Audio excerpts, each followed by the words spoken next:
नमस्कार। आज हम कक्षा 6 के लिए निर्धारित पाठ्यपुस्तक रुचिरा भाग 1 के 6ठ पाठ का अध्ययन करेंगे, जिसका शीर्षक है समुद्र तटः।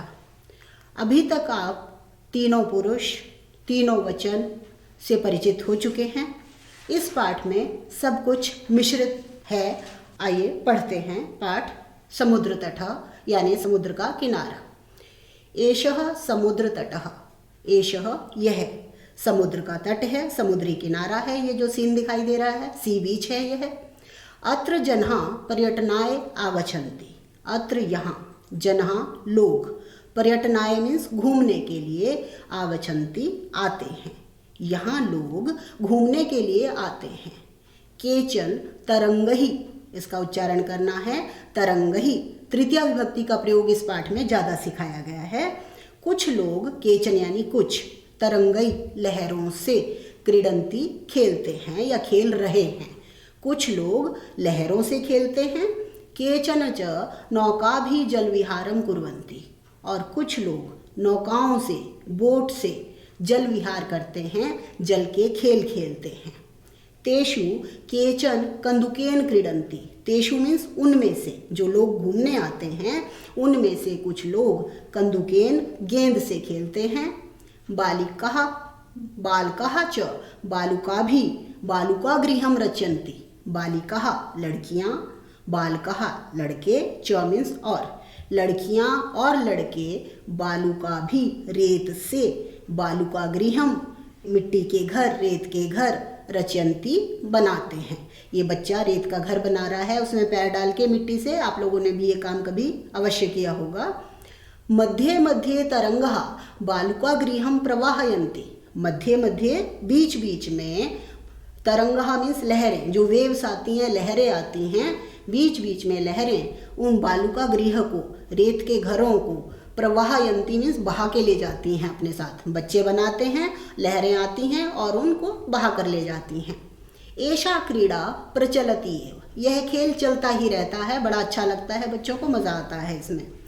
समुद्र तटः न केवलं पर्यटन स्थानानि अत्र मत्स्यजीविनः अपि स्वजीविकां चालयन्ति। समुद्र तट, समुद्री किनारे या सी बीचेस केवल घूमने के स्थान नहीं हैं। यहाँ मत्स्यजीविनः यानी मछुआरे अपनी आजीविका भी चलाते हैं। उनकी रोजी रोटी का साधन भी है, वो मछलियों को पकड़ते हैं और बेचते हैं।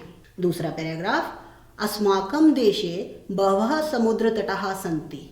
हमारे देश में बहवः यानी बहुत सारे समुद्री तट हैं, सी बीचेस हैं।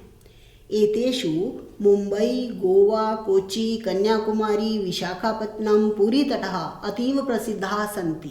एतेषु इनमें से, किनमें से, इन सभी समुद्री तटों में से मुंबई, गोवा, कोच्चि, कन्याकुमारी, विशाखापट्टनम और पुरी के तट अतीव प्रसिद्धा, बहुत फेमस हैं, प्रसिद्ध हैं। कौन सा तट किस चीज़ के लिए प्रसिद्ध है अब वो बताया जा रहा है। गोवा तटः विदेशी पर्यटकेभ्यः समाधिकम रोचते। जो गोवा तट है वो विदेशी पर्यटकों को बहुत अच्छा लगता है। रोचते मीन्स अच्छा लगता है। विशाखापट्टनम तटः वैदेशिक व्यापाराय प्रसिद्ध। और जो विशाखापट्टनम का तट है, वो सी बीच है, वो विदेशी बिजनेस के लिए, व्यापार के लिए प्रसिद्ध है। कोच्चि तटः नारिकेल फलेभ्यः ज्ञायते। और कोच्चि तट केरल का उन नारियल के फलों के लिए जाना जाता है। ज्ञायते मीन्स जाना जाता है, प्रसिद्ध है। मुंबई नगरस्य जुहू तटे सर्वे जनाः स्वैरं विहरन्ति। मुंबई नगर के जुहू तट पर सब लोग, स्वैरम का मतलब है अपनी इच्छा से, मर्जी से, विहरन्ति घूमते हैं। मुंबई नगर के जुहू तट पर सब लोग अपनी इच्छा से घूमते हैं। चेन्नई नगरस्य मेरीना तटः देशस्य सागर तटेषु दीर्घतमः। और जो चेन्नई नगर का मेरीना तट है वो देश के सारे सागर तटों में सबसे दीर्घतम यानी सबसे लंबा है। तो हमें क्या पता लगा, गोवा तट विदेशी पर्यटकों को अच्छा लगता है, विशाखापट्टनम का तट व्यापार के लिए जाना जाता है, कोच्चि तट नारियल के फलों के लिए प्रसिद्ध है, मुंबई के जुहू तट पर लोग घूमते हैं, और चेन्नई का जो मेरीना तट है वो सबसे लंबा सी बीच है, सागर तट है। अंतिम पैराग्राफ, भारतस्य तिसृषु दिशासु समुद्रतटाः सन्ति। भारत की 3 दिशाओं में समुद्री तट हैं, समुद्र किनारे हैं। अस्मादेव कारणात् भारतदेशः प्रायद्वीपः इति कथ्यते। अस्मादेव कारणात्, इसी कारण से भारत देश को प्रायद्वीप, इंग्लिश में कहते हैं पेनिनसुला, इति कथ्यते। जो भूमि का हिस्सा 3 तरफ से पानी से घिरा हुआ हो उसको प्रायद्वीप कहते हैं, और जिसके चारों तरफ हो उसको आइलैंड कहते हैं, द्वीप कहते हैं, टापू कहते हैं। भारत की 3 दिशाओं में समुद्री तट हैं। कौन कौन से हैं? एक साइड अरब सागर, दूसरी साइड बे ऑफ बंगाल, और नीचे हिंद महासागर। अभी आगे उसी का ही वर्णन आ रहा है। अस्मादेव कारणात्, इसी कारण से भारत देश को प्रायद्वीप कहा जाता है। पूर्व दिशायाम बंगोपसागरः, पूर्व दिशा में बंगाल की खाड़ी। दक्षिण दिशायाम हिंद महासागरः, दक्षिण दिशा में हिंद महासागर।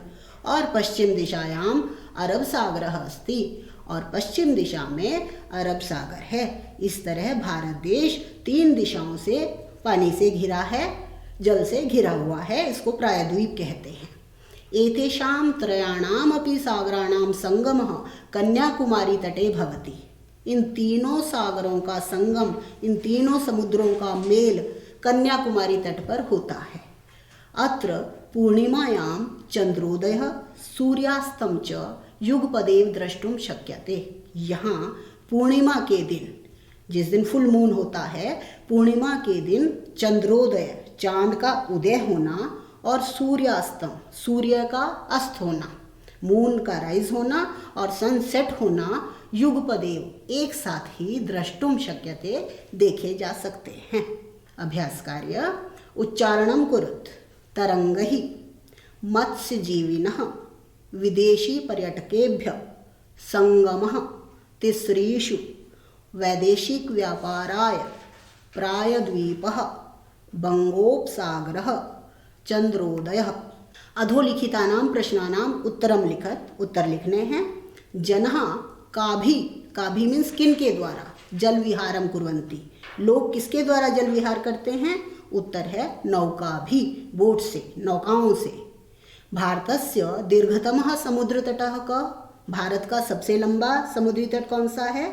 चेन्नई नगरस्य मैरीना तटः। जनः कुत्र स्वैरं विहरन्ति, लोग अपनी इच्छा से कहाँ घूमते हैं? मुंबई नगरस्य जुहू तटे। बालकः बालुका भी किम रचयन्ति, बच्चे रेत से क्या बनाते हैं? उत्तर है बालुका गृहम। कोच्चि तटः केभ्य ज्ञायते, कोच्चि तट किसके लिए प्रसिद्ध है, जाना जाता है? नारिकेल फलेभ्य। तीसरा है fill in the blanks. Kanyakumari तटे त्रयाणाम सागराणाम संगमः भवति। कन्याकुमारी तट पर 3 सागरों का संगम होता है। भारत देशः डैश इति कथ्यते, भारत देश क्या कहलाता है? प्रायद्वीपः। जनः समुद्र तटम आगच्छन्ति, लोग समुद्र तट पर क्या करने आते हैं? पर्यटनाय, घूमने के लिए आते हैं। चौथा, बालेभ्य डैश रोचते, बच्चों को अच्छा लगता है क्या? क्रीड़ा रोचते। भारतस्य पूर्व दिशायां डैश अस्ति, बंगोपसागरः अस्ति। पहला संगमः, दूसरा प्रायद्वीपः, तीसरा पर्यटनाय, चौथा क्रीड़ा और लास्ट बंगोपसागरः। मैच करना है। समुद्र तटः पर्यटनाय, क्रीडनकम खेलनाय, दुग्धम पोषणाय, दीपकः प्रकाशाय और विद्या ज्ञानाय। क्या चीज़ किसके लिए है? इधर ये ज्ञानाय पोषणाय वगैरह शब्द चतुर्थी विभक्ति के हैं, जिसका अर्थ है ज्ञान के लिए, पोषण के लिए, प्रकाश के लिए, घूमने के लिए, खेलने के लिए। अगला प्रश्न है, हमें तृतीया विभक्ति का प्रयोग करना है। बालकः बालिका भी, तृतीया विभक्ति बालिका भी बहुवचन। तडाघ डैश विभाति, कमलहि, कमल तृतीया विभक्ति बहुवचन कमलहि। अहम अपि कंदुकेन खेलामि, यहाँ हम तृतीया विभक्ति का एक वचन का प्रयोग करेंगे, क्योंकि मैं गेंद से खेलता हूँ, एक साथ कई गेंदों से नहीं खेलता। लगा सकते हैं लेकिन एक वचन का प्रयोग उचित है। कंदुकेन खेलामि। अश्वः अश्वहि सह, मृगा मृगही सह धावन्ति चरन्ति। सब में हमको तृतीया विभक्ति का प्रयोग करना है। ये प्रश्न में भी एक सर्कल बनाया हुआ है, सबसे सेंटर में एक नाम लिखा हुआ है रहीम। उसके बाद के जो भी वर्ड्स हैं उन सब में हमको तृतीया विभक्ति का प्रयोग करना है, जैसे मित्रेण, द्विचक्रिकया, कलमेन, हस्तेन, नौकया, चषकेन, तुलिकया। बाकी कुछ नहीं करना, बस सेंटेंस बनाना है। फॉर एग्जाम्पल रहीमः मित्रेण सह क्रीडति, इसी तरह इसको पूरा करना है। अंतिम प्रश्न, धनिकः डैश धनम ददाति। चतुर्थी विभक्ति का इसमें प्रयोग होगा देने के अर्थ में। जिसको कुछ दिया जाए उसको चतुर्थी विभक्ति होती है उस शब्द में। धनिकः निर्धनाय, बालः पठनाय पढ़ने के लिए, सज्जनः परोपकाराय, प्रधानाचार्य छात्रेभ्य, डैश नमः शिक्षकाय नमः। सब में हमने चतुर्थी विभक्ति का प्रयोग किया है। धन्यवाद।